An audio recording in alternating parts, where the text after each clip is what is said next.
Hallelujah, hallelujah. मसीह यीशु के जिंदा जलाली मुकद्दस और बरकत नाम में आप सबको को सलाम। मैं खुदा की बहुत शुक्रगुजार हूँ कि खुदा कादिर गायब बगाए अपने बुजुर्ग खादम के जरिए मुझे यहाँ पर आप सबों के दरमियान इस्तेमाल कर रहे हैं, और मैं इस बात के लिए खुदा की शुक्रगुजार हूँ कि खुदा मुझे अपने कलाम की मुनादी के लिए यहाँ पर इस्तेमाल कर रहा है। इस बात में भी कोई खुदा की मर्जी थी। लास्ट संडे जब हम लोग आए हैं तो यहाँ पर एक पास्टर साहब इनवाइटेड थे, इस संडे उन्होंने सरमन देना था, लेकिन खुदा की कोई मर्जी होती है हर काम में। जिस तरह मुझे कॉल आई सरमन की तो मैंने कहा ठीक है, जो खुदा की मर्जी है। जैसे मैं सरमन रेडी कर रही थी तो मेरे सामने कुछ टॉपिक्स आ रहे थे, कुछ नहीं आ रहे थे, लेकिन फिर खुदा के रूह ने मुझे एक टॉपिक के बारे में गाइड किया कि क्यों ना मुझे नौजवानों पर बोलना चाहिए। सीजन कुछ और है, लेकिन मेरे जहन में पता नहीं क्यों ये टॉपिक आया कि मुझे नौजवानों पर, मुझे यूथ पर बोलना चाहिए। खुदा की मर्जी थी, खुदा का कलाम है, उसको मैं दबा नहीं सकती।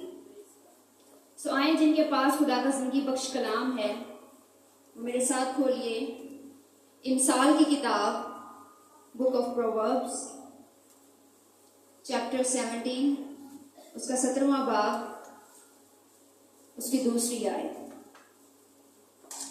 इमसाल की किताब, उसका 17वां बाब, उसकी दूसरी आयत।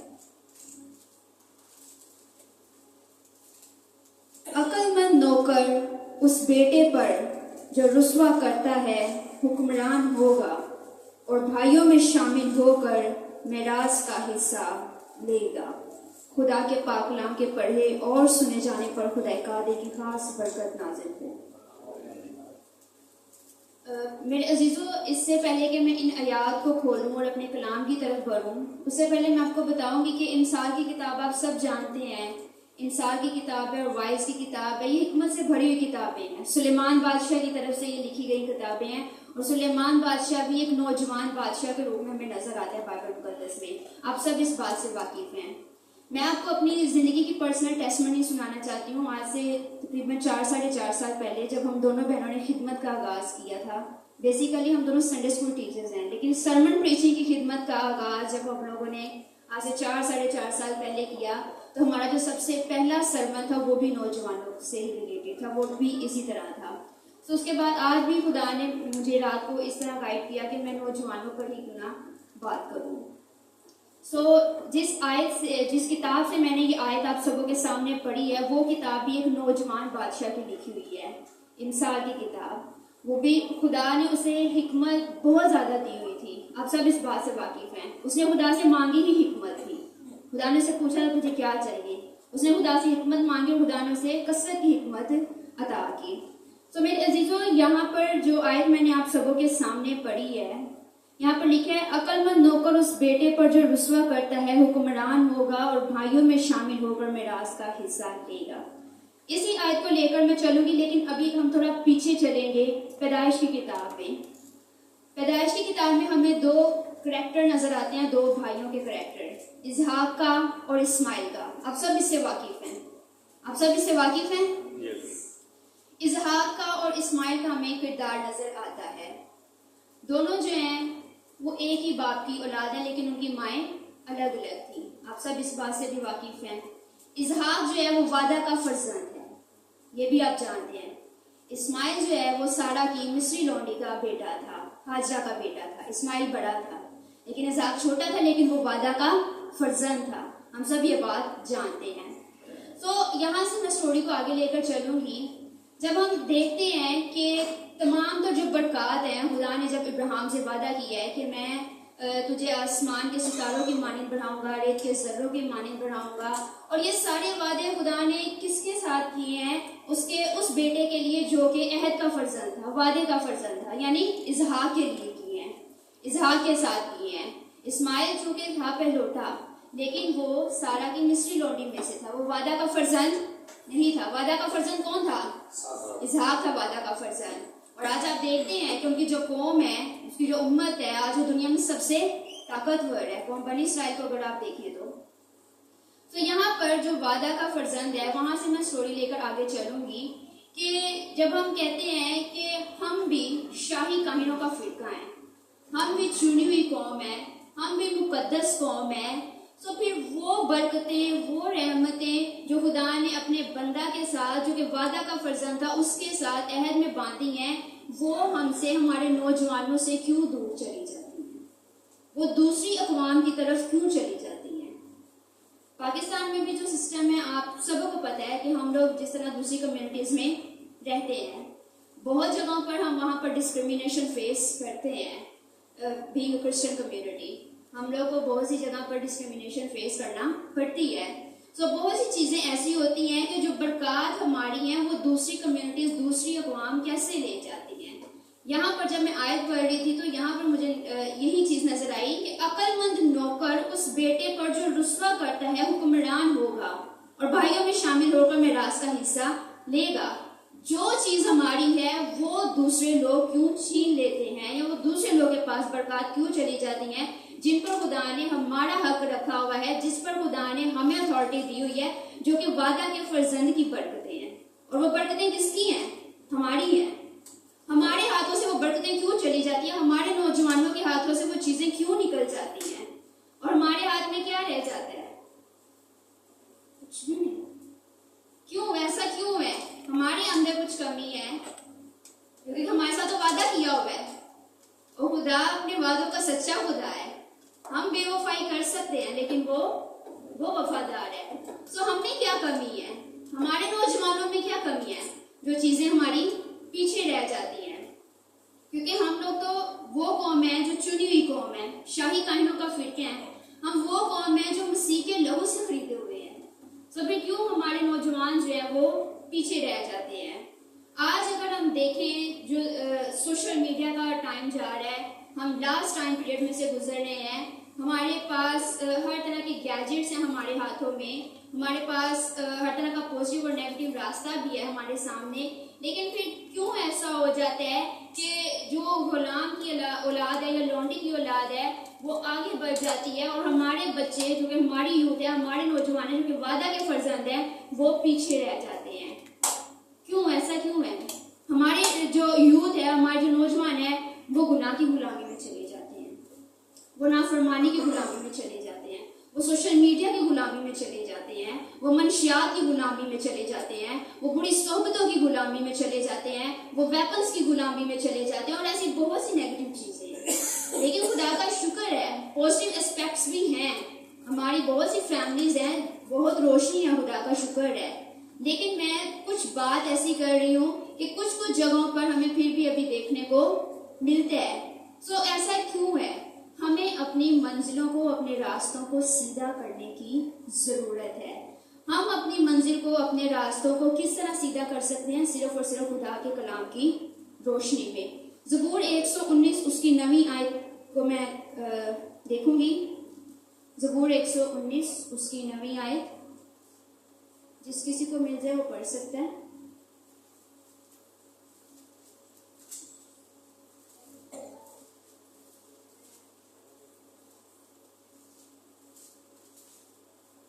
जवान अपनी नफ्स से किस तरह पाक रखे और तेरे कलाम के मुताबिक उस पर निगाह रखे।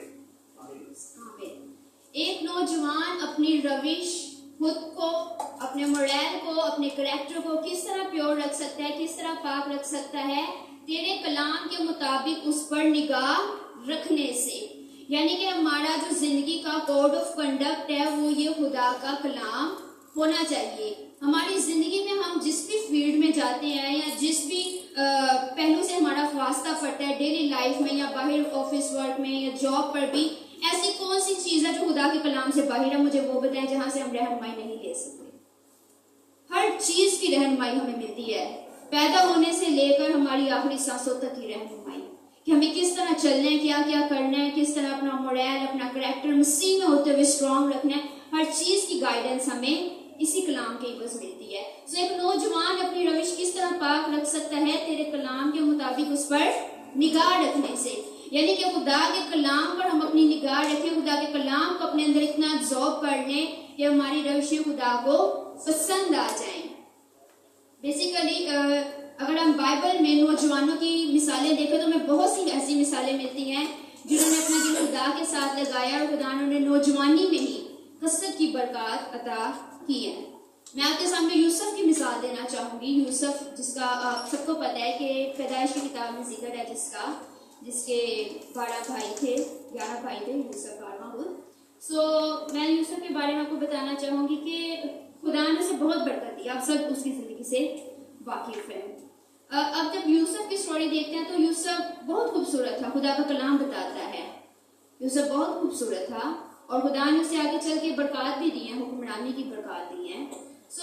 जब वो उस मुल्क में जाता है, अपने ओहदे पर फायज होता है, वहां पर उस वक्त के जो हुक्मरान की बीवी है वो उसको गुनाह में मुलविस करना चाहती है, लेकिन यूसुफ उस गुनाह से बच जाता है। यूसुफ अपना आप उस गुनाह से पाक रखता है क्योंकि वो खुदा के कलाम के मुताबिक अपनी जिंदगी को बसर करता है, क्योंकि उसके दिल में यहोवा का डर था। खुदा ने उसको इसके इनाम के इवज, उसकी जो एक बरकत है जो खुदा से जुड़ा हुआ था, उसके इवज खुदा ने उसको मिस्र में दूसरे दर्जे का हाकिम भी ठहराया। आप सब उसकी जिंदगी से वाकिफ हैं किस कदर बुरा वक्त भी उस पर आया था। उसके भाइयों ने उसको बेच दिया था, उसके साथ बुरी कंडीशन हुई, लेकिन खुदा ने उसको उसका अजर अता किया। उसने नौजवानी के याम में खुदा से दिल लगाया हुआ था। दाऊद की मिसाल मैं आप सबों के सामने रखना चाहूंगी। दाऊद नबी की जिंदगी से भी आप सब वाकिफ हैं। दाऊद बहुत छोटा ही था कि उसने अपनी जिंदगी में बड़ी जंगें लड़ी, उसने शेरों के मुंह फाड़ दिए। आप सब इस बात से वाकिफ हैं। और दाऊद के जो भाई थे वो इस्राएली आर्मी का हिस्सा थे, इस्राएली फौज का हिस्सा थे। और जब जंग चल रही थी तो दाऊद का बाप उसे कहता है कि अपने भाइयों के लिए खाना ले जाओ और उनकी खबरगिरी भी कर दिया। जैसा उसका बाप उसको कहता है वो वैसे ही करता है। जैसे उसके बाप ने उसे कमांड की है दाऊद को, तो दाऊद फौरन गया है।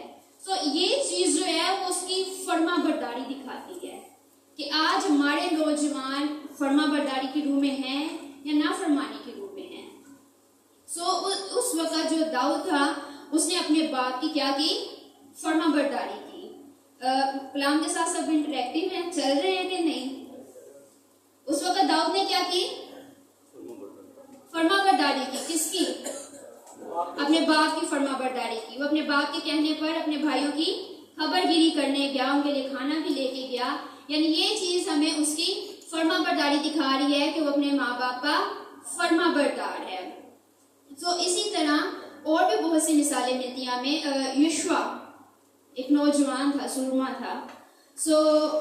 उसके अगर हम जंग के बारे में देखते हैं, जब उसने सूरज को थमा दिया, एक नौजवान था, जवानी के यहाँ में वो जंग कर रहा था, तो वो जब खुदा को कहता है कि अब मुझे जंग फतह करनी है, तो दिन का ये जो वक्त है यहीं पर थम जाए, यहीं पर ठहर जाए, तो खुदा उसके लिए उस वक्त को ठहरा देता है, रोक देता है, अपने निजाम शमसी को उसके लिए थमा देता है। एक नौजवान जब खुदा से दिल लगाता है तो वो कायनात की काया पलट सकता है। ये चीज मैंने कलाम में देखी है, जज की है। लेकिन ये है कि वो खुदा के साथ मुखलिस हो, इंटरेक्शन में हो, तो खुदा उसके लिए बहुत से दरवाजे खोल सकता है। हम आखिरी जमाना में से गुजरे, जैसा कि मैंने पहले भी बताया है। सोशल मीडिया अपनी पीक पर काम कर रहा है। नो डाउट ये अच्छी चीज है, हमारे फायदे के लिए है, हमें फैसिलिटेट करती है, लेकिन इसके दोनों एस्पेक्ट्स हैं, पॉजिटिव भी है और नेगेटिव भी है। हम सबका इसमें शुमार है, इसमें सिर्फ नौजवानों का शुमार नहीं है, इसमें तो हम सबका शुमार है। आज कोई भी बंदा जो है वो स्मार्टफोन के बगैर नहीं है। अगर आपके पास नहीं भी है तो आपकी मजबूरी है, आपको रखना पड़ता है, आपके साथ किसी का कांटेक्ट नहीं हो सकता, आप बिल्कुल दुनिया से बेखबर हो जाते हैं। आज का जो सोशल मीडिया वो अपनी वर्किंग जो है वो पीक पर कर रहा है, ठीक है, रैपिडली कर रहा है, लेकिन हम आखिरी जमाना में से गुजर रहे हैं। समटाइम ये होता है कि हम लोग जब मोबाइल पकड़ते हैं, अपना टैबलेट ऑन करते हैं, लैपटॉप के आगे बैठते हैं, तो हम बहुत सा टाइम उस पर स्पेंड कर देते हैं। समटाइम ड्यू टू वर्किंग हमारे काम की वजह से हो जाता है, समटाइम ड्यू टू यूजेज की वजह से हो जाता है। लेकिन ये होता है कि वो सारा टाइम तो हमारा उधर स्पेंड हो जाता है, लेकिन उसके बाद क्या हम नोट करते हैं कि आया कि मैंने अपनी बाइबल रीडिंग को कितना टाइम दिया है, आया कि मैंने अपनी प्रे में कितना टाइम गुजारा है। इसका यूज हम अच्छे एस्पेक्ट में भी कर सकते हैं, हम अपनी बाइबल रीडिंग भी इसमें खोल के कर सकते हैं। जो टाइम हम उधर स्पेंड कर रहे हैं साथ हम उधर भी स्पेंड कर सकते हैं। हम अपने बाइबल्स, आप सब जानते हैं कि मोबाइल में, टैब में, लैपटॉप में अब इजीली अवेलेबल हैं। सो हमें अपनी एक रूटीन बनाने की ज़रूरत है, स्पेशली यूथ को। जिस तरह ही हम अपने स्कूल, कॉलेज, यूनिवर्सिटी से आते हैं या सुबह जाते हैं, सो बाइबल रीडिंग इज़ मैंडेटरी। इसके बगैर तो कुछ भी मतलब ज़िंदगी आपकी चल ही नहीं सकती आगे। आप चाहे इसको मोबाइल से पढ़ें या बाइबल ओपन करके आप फिजिकली पढ़ें इसे। सो बेसिकली ये जो चीज़ें हैं ये एक नौजवान की ज़िंदगी में होना बहुत ज़रूरी है। मेन चीज़ आती है पेरेंट्स की। माँ बाप के लिए जो जिम्मेदारी है या बच्चों के लिए जो उनको फुलफिल करने की, ऑब्लिगेट करने की चीज़ है, जो पेरेंट्स उनको कमांड करते हैं, उनके बारे में भी पौलुस रसूल खुदा के कलाम में हमें बहुत खूबसूरती से बताते हैं कि वो क्या है। इसके लिए मैं आपको कहूँगी इफिसियों का खत खोलिए, लेटर ऑफ एफिसियंस, इफिसियों का खत। पौलुस रसूल वहाँ बहुत अच्छे से हमें दोनों की रिस्पॉन्सिबिलिटीज दिखा रहा है। इफिसियों के खत में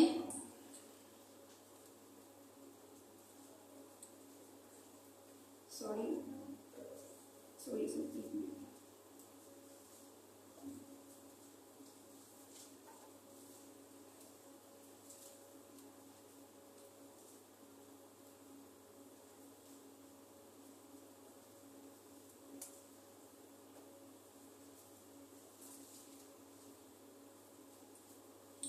जी, इफिसियों छठा बाब उसकी पहली से चौथी आयत तक। इफिसियों छठा बाब उसकी पहली से चौथी आयत। ऐ फर्जंदों, खुदावन ने अपने माँ बाप के फरमाबरदार रहो, क्योंकि ये वाजिब है अपने बाप की और अपनी माँ की इज्जत कर। ये पहला हुक्म है जिसके साथ वादा भी है, ताकि तेरा भला हो और तेरी उम्र जमीन पर दराज हो। और ऐ औलाद वालों, तुम अपने फर्जंदों को गुस्सा ना दिलाओ, बल्कि खुदावन की तरफ से तरबियत और नसीहत दे देकर उनकी परवरिश करो। आमीन। अब देखें यहाँ पर पौलुस रसूल ने बड़ी खूबसूरती से जो दोनों रिलेशन है उनकी रिस्पॉन्सिबिलिटी को उसने कोट किया है। औलाद होते हुए हमारी जो जिम्मेदारी है वो हमें बताई है, पेरेंट्स होते हुए जो माँ बाप की जिम्मेदारी है वो उनको बताई है कि हमें अपनी औलाद की परवरिश किस तरह करनी है। उनको गुस्सा दिलाकर नहीं, बल्कि खुदा के कलाम के मुताबिक उनकी तरबियत और नसीहत करनी है। और हमारे लिए जो हुक्म है, हम औलाद के लिए जो कमांड है वो ये है कि हमें अपने माँ बाप की क्या करना है, फर्मा बरदार रहना है, अपने माँ बाप की इज्जत करनी है, जिसके साथ उसने बताया कि हुक्म भी है, ताकि हमारा क्या हो, भला हो। क्या हो, भला हो। जब किसी इंसान का भला होगा वो तभी तरक्की की राह पर गामजन हो सकता है। तो पौलुस रसूल डिफरेंट रिलेशनशिप के बारे में यहाँ पर बता रहे हैं। इसी में उसने माँ बाप के रिलेशन के बारे में और औलाद के रिलेशनशिप के बारे में भी इसको कोट किया है। और यहाँ पर हमें पेरेंट्स की जिम्मेदारी के साथ साथ हमारी भी जो कि हुक्म मानने की, ताबेदारी करने की जिम्मेदारी है, उसके बारे में भी वो बता रहा है। सो मेन चीज एक और है कि जब हमारे नौजवान यूथ में उनका एक एंट्रेंस होती है, एक एज में जब उनका बाहर इंटरेक्शन होता है, आना जाना होता है, तो हमें उनकी सोहबत की भी फिक्र होती है, क्योंकि जो बाइबल मुकद्दस में लिखा हुआ है कि बुरी सोहबतें अच्छी आदतों को बिगाड़ देती हैं। इसी वजह से हम चाहते हैं कि हमारे बच्चों का जो इंटरेक्शन है, उनकी जो सोहबत है वो अच्छे लोगों के साथ हो, और वो भी ऐसे लोगों के साथ हो जो कि खुदा के कलाम की रोशनी में चलते हैं।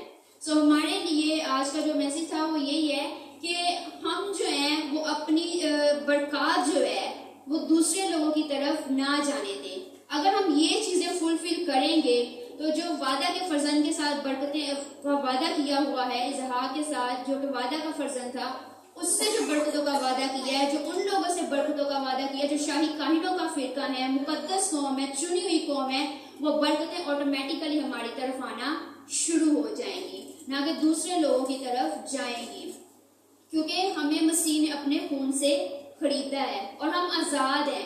खुदा का कलाम भी हमें ये बताता है। अगर हम गलीतियों 5 बाब उसकी पहली आयत देखें, गलीशियंस चैप्टर 5 वर्स 1, अगर आप पढ़ सकते हो तो जल्दी से पढ़ लें ताकि माइंड हो।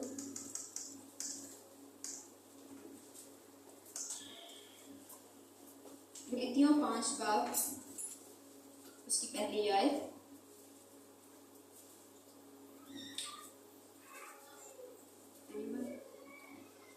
हमें आजाद रहने के लिए आजाद किया है, बस कायम रहो और दोबारा गुलामी के जुए में ना आए। सो हम लोग आजाद हैं, we are set to free. मसीह ने हमें आजाद किया है, और सबसे बड़ी चीज, हम किसके इवज आजाद हुए? मसीह के खून के इवज। आप सब ये बात जानते हैं, और दुनिया में सबसे बेशकीमत चीज है जिसके इवज हम लोग आजाद हुए, और हमें दोबारा गुलामी के जुए में अब नहीं जुटना, नहीं जाना। और वो गुलामी का जुआ कौन सा है? वो तमाम नेगेटिव एस्पेक्ट्स जिसमें हम लोग चले जाते हैं।